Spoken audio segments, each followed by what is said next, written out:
तर बघा काय बातमी आहे. थकीत वेतन देयके अदा करण्यासंदर्भात दिनांक 21 जानेवारी 2025 रोजी महत्त्वपूर्ण परिपत्रक निर्गमित करण्यात आलेलं आहे. सन 2024-25 पासून शासनाने दिनांक 15 जुलै 2017 आदेशानुसार थकीत वेतन ऑनलाईन शालार्थ प्रणालीमध्ये सादर करण्याबाबत शासनाचे निर्देश आहे.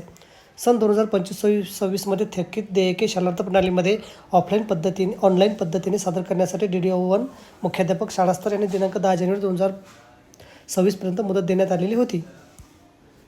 दिनांक 20 जानेवारी 2026 रोजीच्या थकीत वेतनाबाबतच्या ऑनलाईन माहितीनुसार प्रत्येक जिल्हानिहाय थकीत वेतन देयके प्रलंबित असल्याचा तपशील दिनांक 2 फेब्रुवारी 2026पर्यंत जशी पडताळणी होईल तसं पुढे ऑनलाईन पद्धतीने पाठवण्याचे निर्देश देण्यात आलेले आहे.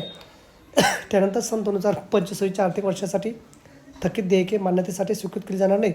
तसे विलंबामुळे देयके अदा होणार नाही अशी अडचण निर्माण झालीच त्याची सर्वस्वी जबाबदारी संबंधित आस्थापना प्रमुख यांची राहील असं नमूद करण्यात आलं आहे.